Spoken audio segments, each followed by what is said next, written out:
बेताल पचीसी भाग 8। आखिर राजकुमारी किसको मिलनी चाहिए। बेताल ने शुरू की नई कहानी। चंपापुर नाम का एक नगर था जिसमें चंपेश्वर नाम का राजा राज करता था। उसकी सुलोचना नाम की रानी थी और त्रिभुवन सुंदरी नाम की एक लड़की। राजकुमारी यथा नाम तथा गुण थी।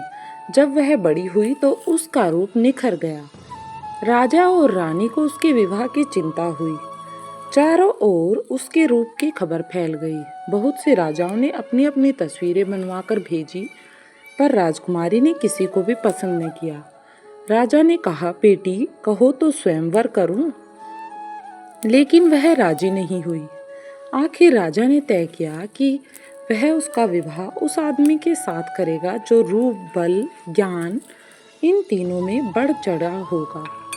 एक दिन राजा के पास 4 देश के 4 वर आए। एक ने कहा, मैं एक कपड़ा बनाकर 5 लाख में बेचता हूँ, 1 लाख देवता को चढ़ाता हूँ, 1 लाख अपनी अंग लगाता हूँ, 1 लाख स्त्री के लिए रखता हूँ और 1 लाख से अपने खाने पीने का खर्च निकालता हूँ।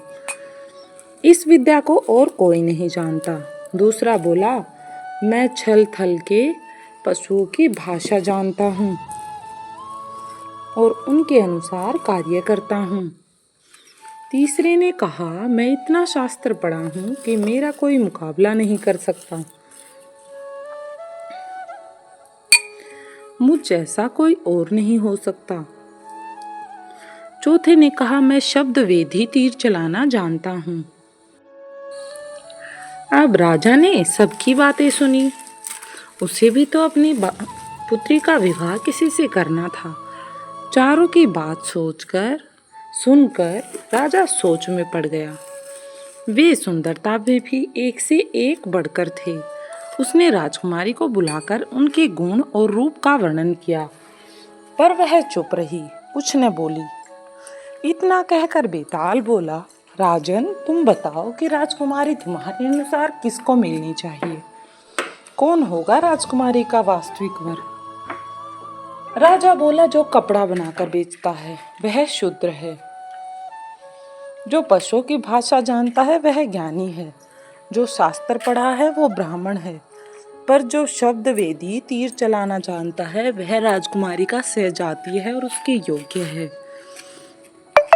इसलिए राजकुमारी उसी को मिलनी चाहिए।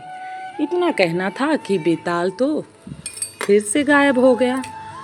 राजा बेचारा वापस लौटा बेताल को लेने के लिए। राजा उसे लेकर चला तो बेताल ने 10वीं कहानी शुरू कर दी।